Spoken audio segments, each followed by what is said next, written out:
Next topic जो हम लोगों ने आज पढ़ना है वो है डिटर्मिनेंट ऑफ अ मैट्रिक्स। किसी मैट्रिक्स का डिटर्मिनेंट कैसे फाइंड करते हैं और डिटर्मिनेंट कैसे फाइंड करते हैं ये सीखने से पहले आप लोग ये बात याद रखें कि डिटर्मिनेंट हमेशा स्केयर मैट्रिसेस का इवैल्यूएट करते हैं। ठीक है, मैट्रिसेस के ऊपर डिफरेंट ऑपरेशन जो हम लोग पढ़ते हैं उनमें से कुछ ऑपरेशन ऐसे होते हैं जिनमें मैट्रिसेस के ऑर्डर्स के ऊपर जो है वो डिफरेंट कंडीशंस होती हैं। फॉर एग्जांपल, अगर आप लोगों के पास दो मैट्रिसेस हैं ए और बी और आपसे कहा जाए कि इन दोनों मैट्रिसेस को आपस में ऐड करो या एक मैट्रिक्स में से दूसरे मैट्रिक्स को ऐड करो, तो इस केस में जो पहला मैट्रिक्स आपके पास मैट्रिक्स ए है उसका ऑर्डर और जो दूसरा मैट्रिक्स बी है इन दोनों का ऑर्डर आपस में इक्वल होगा, तभी हम दोनों matrices A and matrices B को आपस में ऐड कर सकते हैं। ठीक है, और इसी तरह अगर आपने किसी मैट्रिक्स का डिटर्मिनेंट फाइंड करना हो तो डिटर्मिनेंट के लिए मैट्रिक्स के ऑर्डर के ऊपर ये कंडीशन है कि जिस भी मैट्रिक्स का आप लोगों ने डिटर्मिनेंट फाइंड करना है उस मैट्रिक्स का स्क्वायर मैट्रिक्स होना लाजमी है। ठीक है, अगर कोई मैट्रिक्स स्क्वायर मैट्रिक्स नहीं है तो उसका डिटर्मिनेंट भी जो है वो डिफाइन नहीं होगा। बिल्कुल वैसे ही जैसे डायगोनल मैट्रिक्स के केस में मैट्रिक्स के ऊपर ये कंडीशन थी कि सबसे पहले आपके मैट्रिक्स का स्क्वायर मैट्रिक्स होना लाजमी है, उसके बाद ही आप डायगोनल मैट्रिक्स की कंडीशन को चेक करेंगे कि आपका गिवन मैट्रिक्स डायगोनल मैट्रिक्स बनता है नहीं बनता। और अगर मजीद एग्जांपल देखें ऑर्डर के केस में, तो जब आप लोगों ने मैट्रिसेस का प्रोडक्ट पढ़ा था या मैट्रिसेस की मल्टीप्लिकेशन पढ़ी थी दो मैट्रिसेस की, तो उनमें ऑर्डर्स के ऊपर ये कंडीशन थी कि जो पहला मैट्रिक्स ए है उसके नंबर ऑफ कॉलम्स और जो दूसरा मैट्रिक्स है बी उसकी नंबर ऑफ रोज ये दोनों आपस में इक्वल होनी चाहिए। अगर पहले मैट्रिक्स के नंबर ऑफ कॉलम्स और दूसरे मैट्रिक्स के नंबर ऑफ रोज आपस में इक्वल होंगी तभी दोनों मैट्रिसेस को हम आपस में मल्टीप्लाई कर सकते हैं। ठीक है, तो प्रोडक्ट के केस में मैट्रिसेस के ऑर्डर का इक्वल होना जो है वो यहाँ पे ज़रूरी नहीं है, जैसा कि यहाँ पे एडिशन और सब्ट्रैक्शन के केस में था। मल्टी प्रोडक्ट के केस में दोनों मैट्रिसेस के ऑर्डर डिफरेंट भी हो सकते हैं। फॉर एग्जांपल, अगर मैट्रिक्स ए का ऑर्डर 3x2 है और मैट्रिक्स बी का ऑर्डर 2x2 है, तो आप देख सकते हैं यहाँ पे मैट्रिक्स ए और बी इन दोनों के ऑर्डर्स आपस में इक्वल नहीं है, लेकिन पहले मैट्रिक्स के नंबर ऑफ कॉलम्स और दूसरे मैट्रिक्स के नंबर ऑफ रोज क्योंकि आपस में इक्वल हैं, इसलिए इन दोनों मैट्रिक्स को हम आपस में मल्टीप्लाई कर सकते हैं। और मल्टीप्लाई करने के बाद हमें जो फाइनल आंसर मिल जाएगा वो let's say for example matrix सी है, तो उसका ऑर्डर हमारे पास क्या होगा, वो 3x2 होगा, जो कि आप इन नंबर्स को देख के जो बता सकते हैं। तो ऑर्डर्स के ऊपर डिफरेंट सिचुएशन में जो है वो डिफरेंट कंडीशन होती हैं। मैट्रिसेस में जब आप डिफरेंट ऑपरेशन जो है वो यूज़ कर रहे होते हैं, तो एडिशन सब्ट्रैक्शन के केस में मैट्रिसेस के ऑर्डर एग्जैक्टली इक्वल होने चाहिए जिनको आप लोगों ने ऐड या सब्ट्रैक्ट करना है मैट्रिसेस को। और एडजॉइंट के केस में या डायगोनल मैट्रिसेस के केस में, स्केलर मैट्रिसेस के केस में, आइडेंटिटी मैट्रिसेस के केस में आपकी मैट्रिसेस का स्क्वायर मैट्रिसेस होना लाजमी है। प्रोडक्ट के केस में जब दो मैट्रिसेस आपस में मल्टीप्लाई हो रहे हों तो पहले मैट्रिक्स के नंबर ऑफ कॉलम दूसरे मैट्रिक्स की नंबर ऑफ रोज के इक्वल होने चाहिए, ऑर्डर के ऊपर यहाँ पे ये कंडीशन है। इसी तरह जब आप लोगों ने किसी मैट्रिक्स का डिटर्मिनेंट फाइंड करना है तो डिटर्मिनेंट फाइंड करने से पहले आप लोगों ने ये लाजमी श्योर कर लेना है कि आप जिस मैट्रिक्स का डिटर्मिनेंट फाइंड कर रहे हैं वो मैट्रिक्स स्क्वायर मैट्रिक्स है नहीं। ठीक है, तो स्क्वायर मैट्रिक्स होगा अगर कोई मैट्रिक्स, तभी हम उसका डिटर्मिनेंट जो है वो वैल्यूएट कर सकते हैं, तभी उसी केस में जो है वो मैट्रिसेस का डिटर्मिनेंट जो है वो डिफाइंड है। तो हमें पता है स्क्वायर मैट्रिसेस कौन कौन से होते हैं। ऐसे मैट्रिसेस जिनके नंबर ऑफ रोज और नंबर ऑफ कॉलम्स आपस में इक्वल हो उनको स्क्वायर मैट्रिसेस कहते हैं। फॉर एग्जांपल, अगर आपके पास एक मैट्रिक्स है जिसका ऑर्डर 1x1 है, या सिंपली आप कह सकते हैं कि मैट्रिक्स का ऑर्डर क्या है 1 है, तो वो आपके पास एक स्क्वायर मैट्रिक्स है। इसी तरह एक मैट्रिक्स है जिसका ऑर्डर 2x2 है, मीन्स दो रोज और दो ही कॉलम है, या शार्ट नोटेशन में अगर हमने मेंशन करना चाहिए तो कह सकते हैं कि मैट्रिक्स का ऑर्डर जस्ट क्या है 2 है, ये भी आपके पास स्क्वायर मैट्रिक्स है। इसी तरह 3x3 ऑर्डर का मैट्रिक्स, ये भी आपके पास स्क्वायर मैट्रिक्स है, and so on. In general अगर आपके पास एक n×n ऑर्डर का मैट्रिक्स है तो ये आपके पास एक स्क्वायर मैट्रिक्स है, और ये आपके पास जनरल एक स्क्वायर मैट्रिक्स होगा। यहाँ पे n केवल कोई भी नेचुरल नंबर आप यूज़ कर सकते हैं।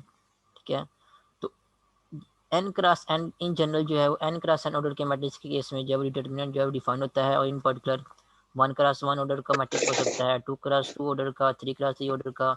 तो स्क्वायर मैट्रिक्स के केस में जो है डिटर्मिनेंट जो है मैट्रिक्स का डिफाइन होता है। अब नेक्स्ट जो है क्वेश्चन ये है कि 1×1, 2×2 या 3×3 और in general n×n square matrices के केस में मैट्रिसेस का डिटर्मिनेंट जो है वो कैसे इवेल्यूएट करते हैं। तो सबसे पहले बात करते हैं हम 1×1 ऑर्डर के मैट्रिक्स की। अगर आपके पास 1×1 ऑर्डर का स्क्वायर मैट्रिक्स हो तो उस केस में मैट्रिक्स का डिटर्मिनेंट कैसे इवेलुएट करना है। तो 1 क्लास 1 ऑर्डर मीन्स एक ऐसा मैट्रिक्स जिसमें एक ही रो और एक ही कॉलम हो। फॉर एग्जांपल यहाँ पे आपको मैट्रिक्स ए लिखा हुआ नज़र आ रहा है, मैट्रिक्स ए क्या है, उसमें एक एंट्री लिखी हुई है 5। तो ये क्या है, एक मैट्रिक्स है जिसमें एक ही रो और एक ही कॉलम है। अब इस मैट्रिक्स को मैट्रिक्स ए का नाम दिया हुआ है। तो इस मैट्रिक्स का अगर हम लोगों ने डिटर्मिनेंट फाइंड करना है तो डिटर्मिनेंट की जो नोटेशन होती है वो ये होती है कि आप यहाँ तो ये लिख दें DET ऑफ ए। इसका मतलब ये होगा कि डिटर्मिनेंट जो है मैट्रिक्स ए का वो लिखने लगे हैं। या फिर आप ये वाली नोटेशन यूज़ कर सकते हैं डेल्टा। डेल्टा का मतलब भी यही होगा कि आप मैट्रिक्स का जो है वो डिटर्मिनेंट लिखने लगे हैं। या फिर आप जो है वो जो ज़्यादातर जो नोटेशन यूज़ होती है आप ये वाली नोटेशन यूज़ कर सकते हैं कि मैट्रिक्स का नाम ए लिख के उसकी साइड पे जो है इस तरह वर्टिकल लाइन जो है लगा दें। तो इन वर्टिकल लाइन लगाने का मतलब ये होगा कि हम मैट्रिक्स ए का डिटर्मिनेंट लिखने लगे हैं। और 1 क्रॉस 1 ऑर्डर के स्केयर मैट्रिक्स का डिटर्मिनेंट क्या होगा, उस मैट्रिक्स में जो भी एंट्री लिखी हुई है एक एंट्री, उसी एंट्री को आप लोगों ने क्या कर देना है, एज इट इज़ जो है वो अपने आंसर में लिख देना है। और यही एंट्री क्या होगी, मैट्रिक्स ए का डिटर्मिनेंट होगी। याद रखना डिटर्मिनेंट आपके पास एक नंबर होता है, ठीक है। डिटर्मिनेंट आपके पास कोई ना कोई एक नंबर होता है। और नंबर कौन सा होता है, नंबर आपके पास रियल नंबर होता है। रियल नंबर मीन्स डिटर्मिनेंट आपके पास कोई एक पॉजिटिव नंबर भी हो सकता है, ठीक है। डिटर्मिनेंट आपके पास किसी मैट्रिक्स का नेगेटिव नंबर भी हो सकता है। और उसके अलावा डिटर्मिनेंट आपके पास किसी मैट्रिक्स का जीरो भी हो सकता है। ये आपको कौन सा मैट्रिक्स गिवन दिया गया है उस मैट्रिक्स पे डिपेंड करता है कि उसके डिटर्मिनेंट का आंसर क्या आता है। एक बात तो ये याद रखें। और दूसरी बात ये याद रखें कि मैट्रिसेस और डिटर्मिनेंट इनकी नोटेशंस में फ़र्क है, ठीक है। अगर सिंपली ए लिखा हुआ है इसका मतलब ये किसी मैट्रिक्स का नाम है। अगर इसकी साइड पे लाइंस लगा दी हैं इस तरह, इसका मतलब ये है कि मैट्रिक्स नहीं है बल्कि मैट्रिक्स का डिटर्मिनेंट है। और मैट्रिक्स कुछ और होता है, कुछ और क्वांटिटी होती है, डिटर्मिनेंट जो है वो कोई और क्वांटिटी या कहने के रियल नंबर होता है, ठीक है। अगर आप किसी नंबर के ऊपर इस तरह किसी नंबर को इस तरह लिख के साइड पे अगर आप ब्रैकेट लगाते हैं या नंबर्स का अरेंजमेंट लगा लिख के उनके साइड पे ब्रैकेट लगाते हैं तो वो ये जो इंडियन क्वांटिटी आपके पास बनेगी इसको मैट्रिक्स कहेंगे, इसको डिटर्मिनेंट नहीं कहेंगे। और ना ही इन दोनों को आपस में इस तरह इक्वल लिखेंगे, ये दोनों आपस में इक्वल नहीं है। ये आपके पास एक नंबर है, मैट्रिक्स का डिटर्मिनेंट नंबर है। और ये आपके पास एक नंबर नहीं है, मैट्रिसेस नंबर नहीं होते, याद रखना। मैट्रिसेस जो है वो नंबर नहीं होते बल्कि नंबर्स के अरेंजमेंट को रेक्टेंगुलर एरे से इंक्लोज करने के बाद जो नोटेशन बनती है या जो क्वांटिटी बनती है उसको मैट्रिसेस कहते हैं। तो वो नंबर के इक्वल नहीं होता वो, ठीक है। तो ये आपके पास एक नंबर नहीं है और डिटरमिनेंट आपके पास नंबर है, इसलिए इन दोनों को आपस में इक्वल नहीं लिख सकते हैं। अब ये कर सकते हैं कि यहाँ पे जो ए लिखा हुआ है इसकी साइड में जो लाइन लगी हुई है इनको अगर आप रिमूव कर दें तो अब यहाँ आप इसको जो है ए के इक्वल लिख सकते हैं। ए आपके पास क्या है, एक मैट्रिक्स है। और अगर आपने इस मैट्रिक्स का डिटर्मिनेंट लिखना है तो आपको ए की साइड पे वर्टिकल लाइन लगानी पड़ेगी, लिखना पड़ेगा DTE ऑफ ए मीन्स ए का डिटर्मिनेंट। और उसके बाद आपने डिटर्मिनेंट का आंसर लिखना है और आंसर आपके पास कोई ना कोई एक नंबर होना चाहिए। तो 1 क्रॉस 1 ऑर्डर के मैट्रिक्स के केस में मैट्रिक्स के अंदर जो भी एक एंट्री लिखी होती है वही क्या होता है, उस 1 क्रॉस 1 ऑर्डर के मैट्रिक्स का डिटर्मिनेंट होता है, ठीक है। और ये 5 आपके पास डिटर्मिनेंट है, 5 आपके पास ये जो मैट्रिक्स ए नहीं है ये, ठीक है। मैट्रिक्स ए क्या है, मैट्रिक्स ए है आपके पास ये वाली क्वांटिटी जिसमें 5 को जो है स्क्वायर ब्रैकेट्स ने भी इंक्लोज किया हुआ है, ठीक है। तो मैट्रिक्स के नेम और मैट्रिक्स के डिटर्मिनेंट के नेम की नोटेशन जो है वो उनको उनके दरमियान फ़र्क क्या होता है उसको आप लोगों ने जो है वो सही तरीके से जो है वो समझना है। और उसको लिखते हुए जो है गलती आप लोगों ने नहीं करनी।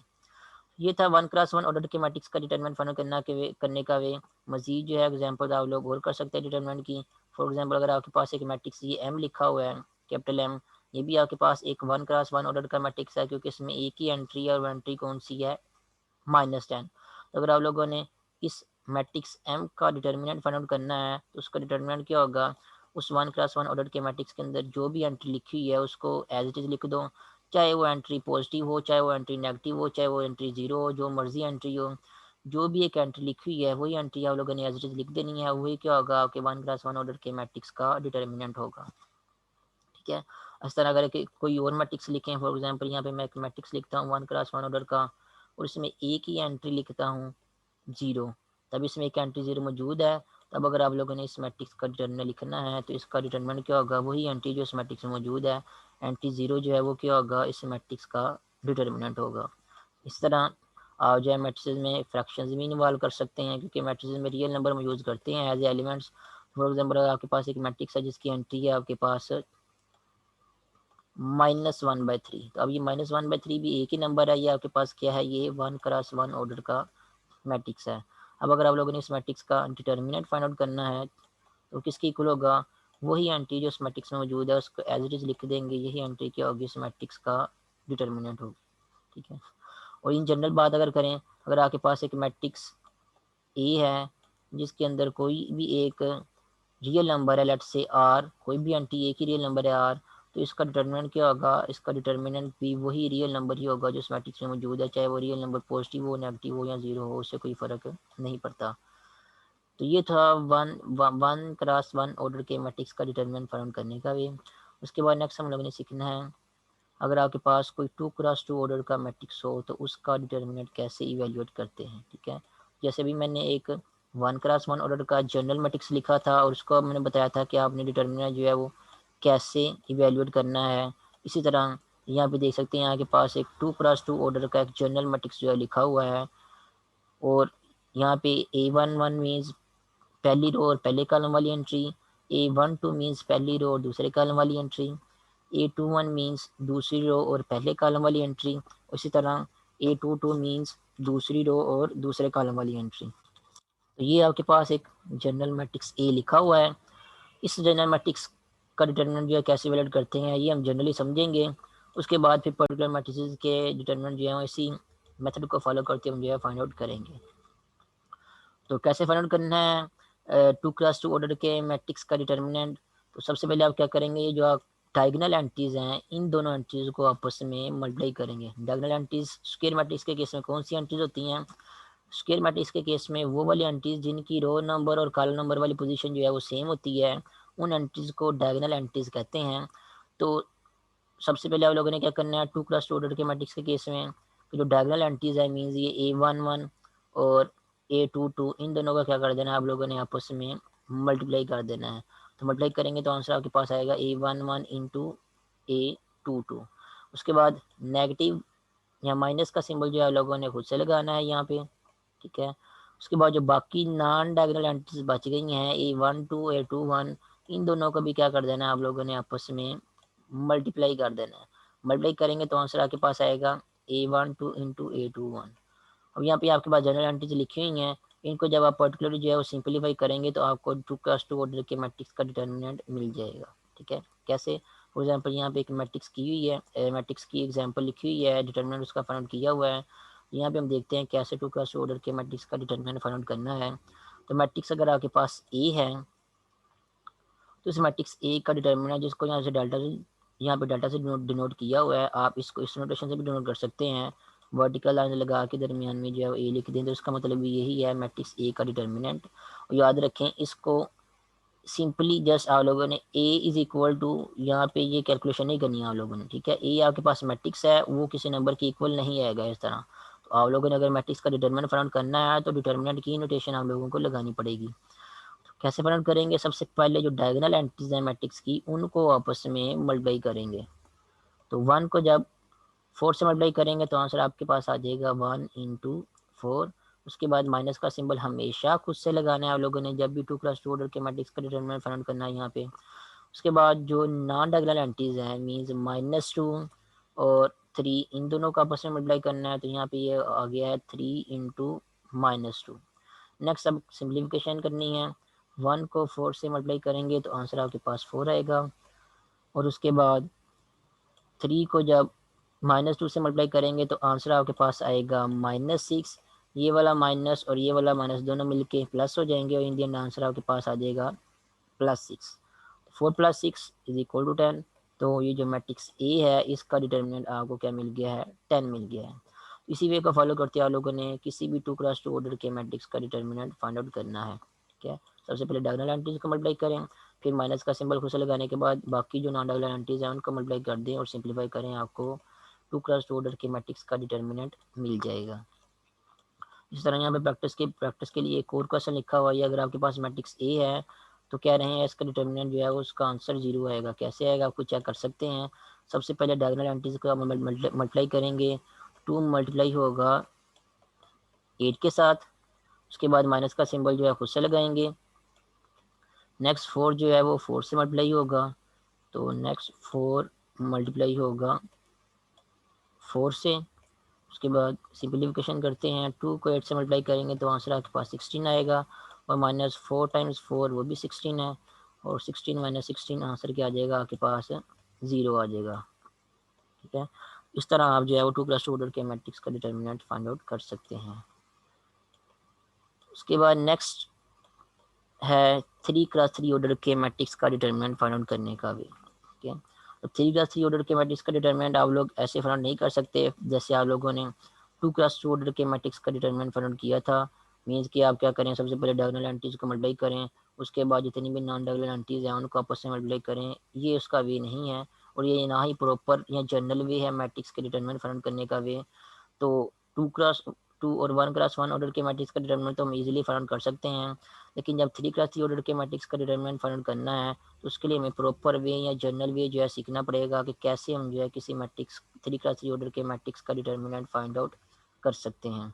उसके वो सीखने के लिए एग्जाम्पल करते हैं 3x3 ऑर्डर के मैट्रिक्स के केस में, ताकि आप लोगों को जनरल वे जो है 3x3 ऑर्डर के मैट्रिक्स का समझ में आ जाए। तो उसको सीखने के बाद आप किसी भी स्क्वायर मैट्रिक्स का डिटर्मिनेंट जो है फाइंड आउट कर सकते हैं। ठीक है, जनरल वे क्या है किसी स्क्वायर मैट्रिक्स का डिटर्मिनेंट फाइंड आउट करने का वे, वो ये है कि आप क्या करें, मैट्रिक्स को किसी रो या कॉलम से एक्सपेंड करें, और एक्सपेंड करने के बाद सिंप्लीफिकेशन करें, आपको आंसर जो है डिटर्मिनेंट का मिल जाएगा। अब मैट्रिक्स को किसी रो या कॉलम से एक्सपेंड कैसे करते हैं वो नेक्स्ट हम लोगों ने अब सीखना है। और याद रखें, जब भी किसी स्क्वायर मैट्रिक्स का डिटरमिनेंट फाइंड करना है, हम किसी भी रो या किसी भी कॉलम से जो है वो मैट्रिक्स को एक्सपेंड या डिटरमिनेंट को हम एक्सपेंड कर सकते हैं, और डिटरमिनेंट का आंसर जो है वैलिड कर सकते हैं। लेकिन आप लोगों ने सिर्फ एक वक्त में एक ही रो या कॉलम से एक्सपेंड करना है, और क्योंकि हम अभी स्टार्टिंग में सीख रहे हैं कि 3x3 ऑर्डर के मैट्रिक्स का डिटरमिनेंट कैसे फाइंड करते हैं, तो फिलहाल आप लोगों ने कोशिश यही करनी है कि मैट्रिक्स को हमेशा जो है वो फर्स्ट रो से ही एक्सपेंड करें, क्योंकि स्टार्टिंग में भी आप लोगों की प्रैक्टिस चलेगी अभी। तो जब आप लोगों को ये अच्छी तरह सीख जाएंगे कि फर्स्ट रो से कैसे एक्सपेंड करते हैं, तो वो सीखने के बाद फिर आप मैट्रिक्स को किसी भी रो या किसी भी कॉलम से एक्सपेंड करने के बाद डिटरमिनेंट का आंसर जो है वैलिड कर सकते हैं। फॉर एग्जांपल सेकंड रो से भी कर सकते हैं, थर्ड रो से भी कर सकते हैं। इसी तरह मैट्रिक्स का डिटरमिनेंट वैलिड करने के लिए आप मैट्रिक्स के डिटरमिनेंट को फर्स्ट कॉलम से भी एक्सपेंड कर सकते हैं, सेकंड से भी और थर्ड से भी। ठीक है, तो किसी भी रो या किसी भी कॉलम से एक वक्त में एक्सपेंड करने के बाद आप मैट्रिक्स का डिटरमिनेंट फाइंड आउट कर सकते हैं। हम जो है सबसे पहले ये सीखते हैं कि फर्स्ट रो से जो है किसी मैट्रिक्स को कैसे एक्सपेंड करके उसका डिटरमिनेंट वैलिड करते हैं। तो एक बार जब ये सीख लेंगे तो उसके बाद हम किसी भी रो या किसी भी कॉलम से एक्सपेंड करके मैट्रिक्स का डिटरमिनेंट इवेल्युएट कर सकते हैं। वो फिर आप लोगों की मर्जी होगी, आप लोगों ने कौन सी रो या कौन से कॉलम से एक्सपेंड करना है। लेकिन बेहतर यही होगा कि आप जो है हमेशा फर्स्ट रो या ज़्यादातर जो है वो क्या करें, फर्स्ट रो से ही एक्सपेंड करें, ताकि आपकी कैलकुलेशन का भी हमेशा जो है वो सेम ही रहे, और आपकी कैलकुलेशन आसान हो, आपको समझने में भी आसानी हो और आपकी कैलकुलेशन करते वक्त आपको ज़्यादा प्रॉब्लम भी जो है वो फील ना हो। तो सबसे पहले हम ये देखते हैं कि 3x3 ऑर्डर के मैट्रिक्स को जो है वो फर्स्ट रो से कैसे एक्सपेंड करते हैं। एक्सपेंड करते वक्त आप जो है आप लोगों ने क्या करना है, ये याद रखना है कि 3x3 ऑर्डर के मैट्रिक्स के केस में सिंबल जो है जब एक्सपेंड करेंगे तो कौन कौन से आएंगे। मीन जब आप 3x3 ऑर्डर के मैट्रिक्स को फर्स्ट रो से एक्सपेंड करेंगे, सबसे पहले आप फर्स्ट एंट्री लिखेंगे यहाँ पे 5, उसके बाद जो सेकेंड एंट्री है -2 वो यहाँ पे लिखेंगे, उसके बाद जो थर्ड एंट्री है -4 यो यहाँ पे लिखेंगे। ठीक है, और 2x2 ऑर्डर के मैट्रिक्स में अगर आपको याद हो तो मैंने आपको थोड़ी देर पहले बताया था, जब हम डायगोनल एंट्रीज को मल्टीप्लाई कर लेते हैं तो मल्टीप्लाई करने के बाद दरमियान में माइनस का सिंबल जो है खुद से लाजमी लगाते हैं, उसके बाद जो हम नॉन डायगोनल एंट्रीज को मल्टीप्लाई करते हैं। तो यहाँ पे जो माइनस का सिंबल मैंने खुद से लगाया है, यहाँ पे 3x3 के ऑर्डर के मैट्रिक्स के केस में जो है खुद से प्लस या माइनस के साइन जो है डिफरेंट पोजिशन पे जो है लगाने पड़ेंगे। वो याद रखने के लिए आप लोगों ने क्या करना है, आप लोगों ने यहाँ पे साइड पे सिंबल वाला ये वाला मैट्रिक्स जो है याद रख लेना है, जिसको देखते हुए आप किसी भी रो से या कॉलम से एक्सपेंड करते हुए साइन जो है वो जैसे यहाँ पे 2x2 ऑर्डर के मैट्रिक्स में लगे थे, 3x3 ऑर्डर के मैट्रिक्स के केस में भी जो डिफरेंट साइंस लगेंगे आपके प्लस या माइनस के, उनको आप लोगों को याद रखना या यूज़ करना आपके लिए आसान होगा। साइन आप लोगों ने कैसे याद रखने हैं, सबसे पहले आप लोगों ने 3x3 मैट्रिक्स का ऑर्डर मैट्रिक्स लिखना है साइड पे, और प्लस वाले साइन से स्टार्ट कर देना है। सबसे पहले लिखेंगे आप लोग प्लस, उसके बाद साइन को जो है अल्टरनेटली चेंज करते जाएंगे। प्लस के बाद यहाँ पे आएगा माइनस, फिर आएगा यहाँ पे प्लस। तो मैट्रिक्स में जितनी भी रोज और जितने भी कॉलम्स हैं आपके गिवन मैट्रिक्स में जिसका आपने डिटरमिनेंट फाइंड करना है, उतने ही ऑर्डर का मैट्रिक्स यहाँ पे आप लोगों ने जो है वो साइड पे जो है साइंस के साथ जो है प्लस माइनस के साइन के साथ यहाँ पे लिखना है। सबसे पहले आप लोगों ने स्टार्ट कर लेना है प्लस वाले साइन के साथ, ठीक है। उसके बाद आप लोगों ने साइन जो है वो चेंज करते जाना है, प्लस के बाद माइनस फिर प्लस, उसके बाद क्या आएगा माइनस फिर प्लस फिर माइनस, उसके बाद आएगा प्लस फिर माइनस और फिर प्लस। तो ये आप लोगों ने साइन चेंज करके अल्टरनेटली प्लस माइनस के उतने ही ऑर्डर का एक मैट्रिक्स जो है वो साइड पे लिख लिया है। अब साइंस की नोटेशन को समझने के लिए कि साइंस हम लोगों ने जो है अगर किसी रो या किसी कारण से एक्सपेंड करें तो कौन कौन से साइन जो है वो यूज़ करने हैं, ठीक है। फॉर एग्जांपल अगर आप लोगों ने फर्स्ट रो से एक्सपेंड करना है डिटरमिनेंट को, तो साइन आप जो है वो ये फर्स्ट रो वाले ये वाले यूज़ करेंगे, प्लस माइनस और प्लस। इसी तरह अगर आप लोगों ने सेकेंड रो से जो है मैट्रिक्स के डिटरमिनेंट को एक्सपेंड करना है, तो उसके केस में आप जो है वो ये वाले साइन यूज़ करेंगे, माइनस प्लस और माइनस। इस तरह थर्ड के केस में आप रो के केस में आप ये वाले साइन चूज़ करेंगे। और इसी तरह अगर आप लोगों ने फर्स्ट कॉलम से एक्सपेंड करना है तो आप लोग जो है वो ये वाले साइन चूज़ करेंगे, plus minus plus. Second column से एक्सपेंड करना है तो ये वाले साइन चूज़ करेंगे, माइनस प्लस और माइनस एंड सो ऑन, इस तरह ये वाला।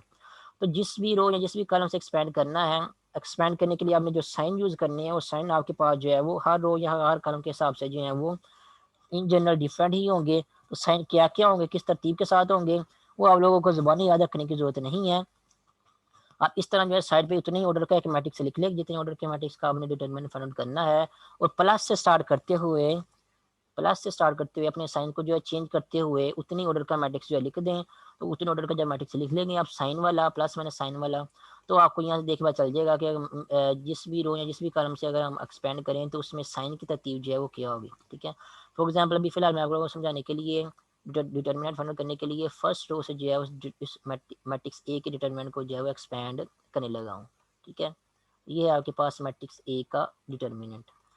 तो फर्स्ट रो से एक्सपेंड कैसे करना है, सबसे पहले जो फर्स्ट रो की पहली एंट्री है 5, उसको एज इट इज लिख देना है ऐसे ही, यहाँ पे लिख लिया 5। चाहे वो एंट्री प्लस वाली हो चाहे वो एंट्री माइनस वाली हो, जो भी हो उसको आप लोगों ने सबसे पहले क्या करना है एज इट इज जो है वो अपने स्टार्ट में यहाँ पे लिख देना है, ठीक है। उसके बाद वो एंट्री जिस जिस भी रो और जिस भी कॉलम में मौजूद है आप लोगों ने क्या कर देना है उस रो उस कॉलम को यहाँ पे डिलीट कर देना है, ठीक है। ये डिलीट कर दिया हम लोगों ने। अब बाकी जो एंट्रीज बच गई आपके पास ये वाली -1 -3 1 और 2, इन बाकी एंट्रीज का डिटर्मिनेंट लेके इनको उस पहली वाली एंट्री के साथ इस डिटर्मिनेंट को मल्टीप्लाई कर देना है, ठीक है।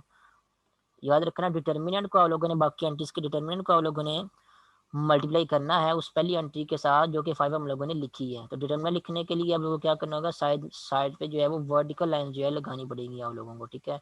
जो ये बताएंगे कि हम जो है वो बाकी एंट्रीज का के मैट्रिक्स का डिटर्मिनेंट जो है वो मल्टीप्लाई कर रहे हैं। तो ये हो गया आपके पास पहली एंट्री।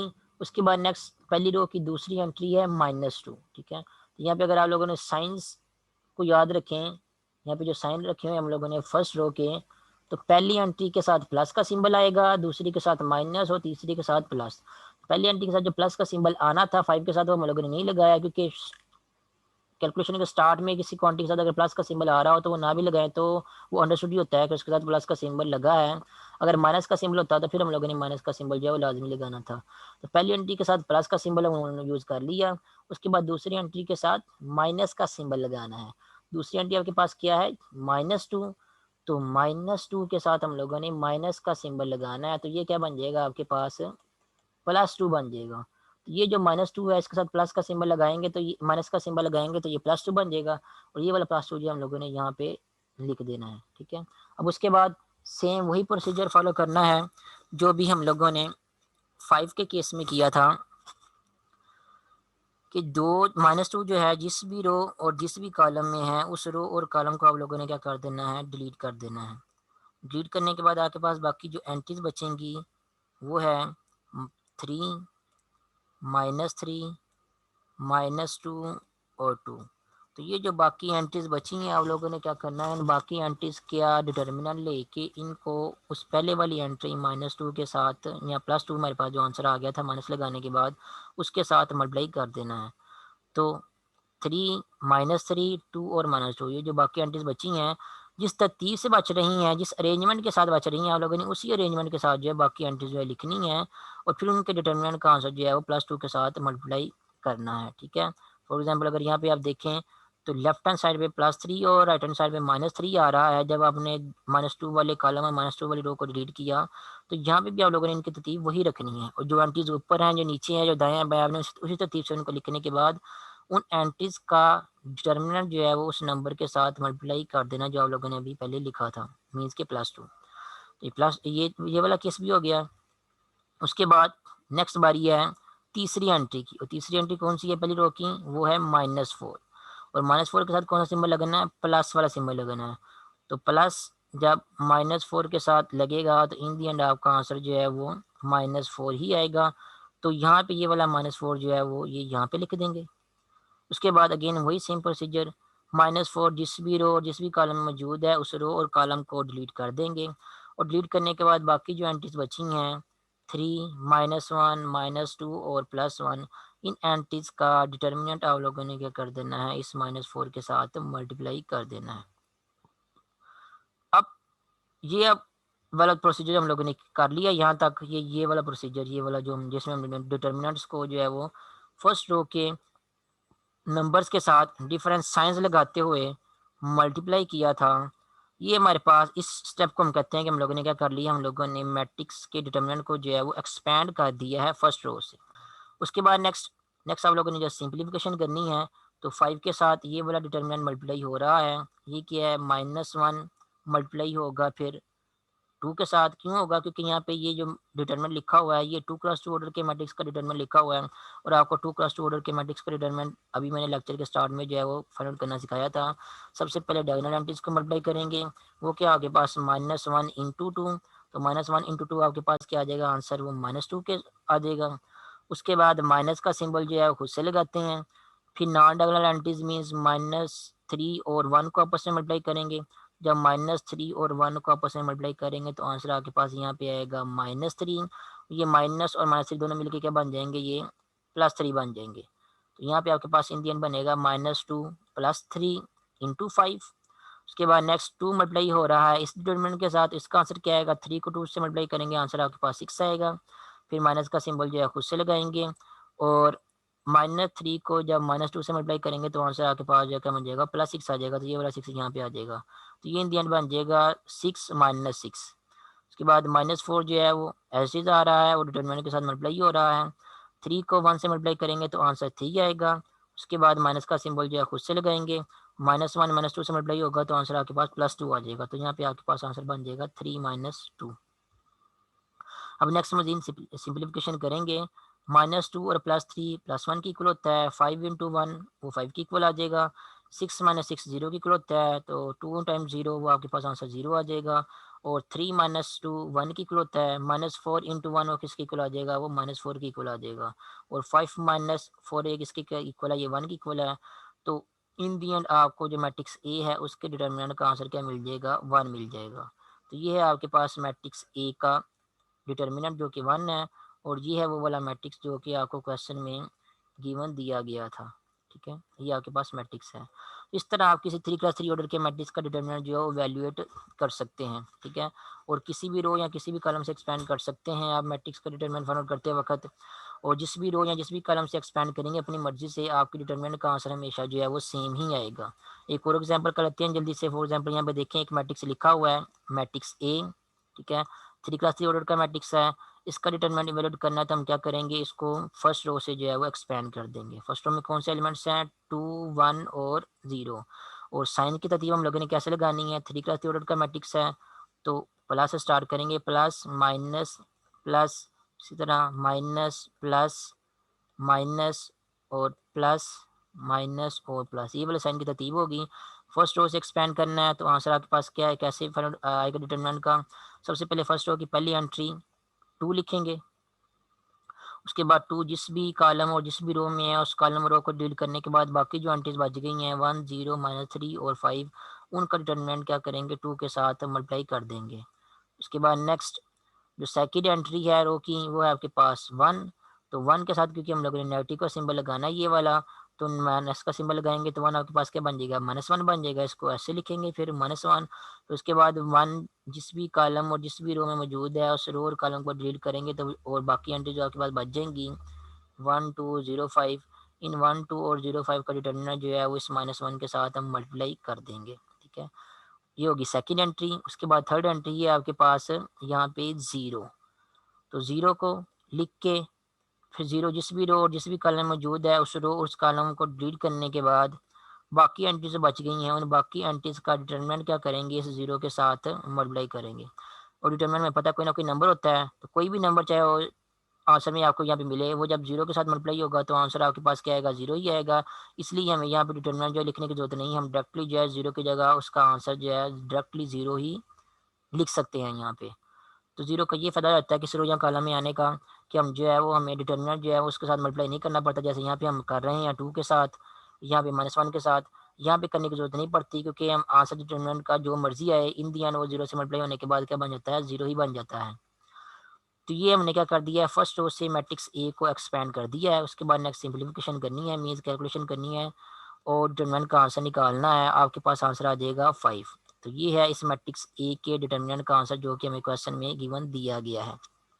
ठीक है, इस तरह अगर आपने इस मैट्रिक्स ए का डिटरमिनेंट फाइंड आउट करना है, इसी मैट्रिक्स ए का, और आप जो है फर्स्ट रो से एक्सपैंड नहीं करते, किसी और रो या कॉलम से एक्सपैंड करते हैं, और मैंने आपको बताया है कि आपका आंसर हमेशा जो है वो सेम ही आएगा। तो अगर आप किसी और रो या कॉलम से एक्सपैंड करते हैं, फॉर एग्जांपल ये मैट्रिक्स ए की जो थर्ड मैट्रिक्स ए का ये जो थर्ड कॉलम है, अगर आप इस कॉलम से एक्सपेंड करते हैं तो फिर देखते हैं हमारे पास आंसर जो है वो कैसे है, क्या आएगा डिटरमिनेंट का। और याद रखना एक्सपेंड करने का भी बिल्कुल वैसे ही है जैसे हमने भी फर्स्ट रो से एक्सपेंड किया था। जैसे आप लोगों ने साइन याद रखने हैं कि साइन आप लोगों ने जो है कैसे चूज करने हैं। ठीक है, तो थर्ड कॉलम से एक्सपेंड कर रहे हैं, इसका मतलब जो साइन चूज करने हैं वो ये वाले चूज करने हैं। पहली एंट्री के साथ प्लस आएगा, दूसरी एंट्री के साथ माइनस, और तीसरी एंट्री के साथ फिर प्लस आएगा। ठीक है, तो अब इस डिटरमिनेंट को हम क्या करते हैं, थर्ड कॉलम से एक्सपेंड करते हैं। सबसे पहले क्या आ रहा है आपके पास, 0। तो 0 को मल्टीप्लाई करेंगे डिटरमिनेंट के साथ, किस डिटरमिनेंट के साथ, 0 जिस भी रो और जिस भी कॉलम में मौजूद है उस रो और कॉलम को डिलीट करने के बाद बाकी जो एंट्रीज बच जाएंगी उनके डिटरमिनेंट के साथ मल्टीप्लाई करेंगे। ठीक है, लेकिन क्योंकि 0 का हम लोगों ने मल्टीप्लाई करना है तो डिटरमिनेंट अगर हम लोग यहाँ पे ना भी लिखें तो कोई इशू नहीं है, क्योंकि मल्टीप्लाई करने के बाद इन दी एंड आंसर हमें 0 ही मिलेगा। तो यहाँ पे हम डायरेक्टली क्या कर देते हैं, आंसर इसका 0 ही लिख देते हैं, या फिर कह लेते हैं फिलहाल पहले टाइम में हम जो डिटरमिनेंट लिख लेते हैं, नेक्स्ट टाइम इसका आंसर जो डायरेक्टली 0 कर देंगे। तो हमने क्या कर दिया, बाकी एंट्रीज का डिटरमिनेंट जो साथ में मल्टीप्लाई कर दिया है। बाकी एंट्रीज कौन सी हैं, 1 1 2 और -3। उसके बाद नेक्स्ट सेकंड एंट्री कौन सी है, सेकंड एंट्री आपके पास जो है वो 0 है। तो हम क्या करेंगे, अब 0 लिखेंगे, और 0 लिखते वक्त आप लोगों ने ये ध्यान रखना है कि सेकंड एंट्री के साथ आप लोगों ने क्या करना है, माइनस का सिंबल लगाना है। तो यहाँ पे माइनस लगाने के बाद 0 लिखेंगे, और बाकी एंट्रीज जो कि इस वाले 0 को की रो और कॉलम को छोड़ने से आपको मिलेंगी, उन बाकी एंट्रीज का डिटरमिनेंट आप लोगों ने क्या कर देना है, 0 के साथ मल्टीप्लाई कर देना है, जो कि नेक्स्ट टाइम में 0 हो जाएगा। उसके बाद थर्ड एंट्री की बारी आएगी। थर्ड एंट्री आपके पास कौन सी है, थर्ड एंट्री है हमारे पास ये वाली 5, और 5 के साथ कौन सा सिंबल लगना है, इसके साथ प्लस का सिंबल लगना है। तो यहाँ पे आपके पास आ जाएगा +5, और 5 वाले कॉलम और 5 वाले रो को छोड़ देंगे, बाकी जो एंट्रीज बच जाएंगी उनका डिटरमिनेंट जो है 5 के साथ मल्टीप्लाई करेंगे। तो बाकी एंट्रीज हैं आपके पास 2 1 1 1। तो यहाँ बाकी एंट्रीज का डिटरमिनेंट यहाँ पे लिखते हैं 2 1 1 और 1। ये बाकी एंट्रीज का डिटरमिनेंट हम लोगों ने लिख दिया है 5 के साथ। अब नेक्स्ट सिंप्लीफिकेशन करते हैं, 0 को इस डिटरमिनेंट के साथ मल्टीप्लाई करेंगे, इसका जो भी आंसर आएगा डिटरमिनेंट का इन दी एंड आंसर में पास 0 आएगा, तो यहाँ पे हम डायरेक्टली 0 लिख सकते हैं। उसके बाद अगेन -0 को इस डिटरमिनेंट से मल्टीप्लाई करेंगे तो आंसर आपके पास यहाँ पे भी 0 आएगा। और उसके अलावा +5 5 को इस डिटरमिनेंट से मल्टीप्लाई करेंगे, डिटरमिनेंट का आंसर इवेल्यूएट कर लेते हैं हम यहाँ पे। 2 को 1 से मल्टीप्लाई करेंगे, डायगोनल एंट्रीज को पहले मल्टीप्लाई करेंगे तो आंसर आपके पास आएगा 2। उसके बाद माइनस का सिंबल खुद से लगाएंगे, और 1 को 1 से मल्टीप्लाई करेंगे तो आंसर आपके पास आएगा 1। तो ये बन गया 2 - 1। तो 0 - 0 0 ही होता है, तो 0 में कुछ भी ऐड करेंगे तो 0 ही रहेगा, तो 0 को यहाँ पे आप लिखने की जरूरत नहीं है। नेक्स्ट आपके पास आंसर आ जाएगा यहाँ पे 5 × 2 - 1 1, और 5 × 1 किसके इक्वल होता है, वो 5 के इक्वल होता है। तो आप देख सकते हैं यहाँ पे भी जब आप लोगों ने फर्स्ट रो से एक्सपेंड किया था मैट्रिक्स ए के डिटरमिनेंट को तो आंसर आपके पास 5 आया था। अब यहाँ पे हम लोगों ने थर्ड कॉलम से एक्सपेंड किया, थर्ड कॉलम से एक्सपेंड करने के बावजूद भी हमारा आंसर क्या आ रहा है, सेम ही आ रहा है। तो यहाँ से आप लोग जो है वो कन्फर्मेशन जो है अपनी कर सकते हैं कि मैट्रिक्स को किसी भी रो या किसी भी कॉलम से एक्सपेंड करें। एक्सपेंड करने के बाद इन दी एंड आपके डिटरमिनेंट का आंसर क्या आता है, हमेशा सेम ही आता है। तो आपकी मर्ज़ी होती है, आप जिस भी मर्ज़ी रो या जिस भी मर्ज़ी कॉलम से एक्सपेंड करें। लेकिन बेहतर यही है कि आप हमेशा जो है वो मैट्रिक्स को जो है वो या डिटरमिनेंट को जो है वो फर्स्ट रो से एक्सपेंड करें, ताकि आपको कैलकुलेशन करने में आसानी हो। ठीक है? अदरवाइज़ अगर आप किसी और रो या कॉलम से एक्सपेंड करते हैं, तो आपने साइन की ये वाली तरतीब जो है फॉलो करनी है। फॉर एग्ज़ाम्पल अगर आप जो है इस मैट्रिक्स ए को सेकंड रो से अगर एक्सपेंड करते हैं, ये वाली सेकंड रो से एक्सपेंड करते हैं डिटरमिनेंट को, तो पहली एंट्री के साथ आपने फिर माइनस लगाना है खुद से, दूसरी एंट्री के साथ प्लस लगाना है और तीसरी एंट्री के साथ आप लोगों ने फिर से माइनस लगाना है। ठीक है? तो ये वाला साइन का प्रोसीजर जो है आप लोगों ने फिर फॉलो करना है। ठीक है? साइन आप लोग यहाँ से देख के जो है लिख सकते हैं कि कौन-कौन से साइन जो है वो लगने हैं किसी रो या कॉलम के केस में। ठीक है? उसी तरह अगर आप लोगों ने सेकंड कॉलम से एक्सपेंड करना है, तो सेकंड कॉलम की पहली एंट्री के साथ माइनस का सिंबल लगेगा, दूसरे के साथ प्लस का और तीसरे के साथ माइनस का सिंबल लगेगा। और उसी तरह जो है वो एंट्री की रो और कॉलम को डिलीट करने के बाद बाकी एंट्रीज़ का डिटरमिनेंट आप लोगों ने एंट्रीज़ के साथ मल्टीप्लाई करते जाना है। ठीक है?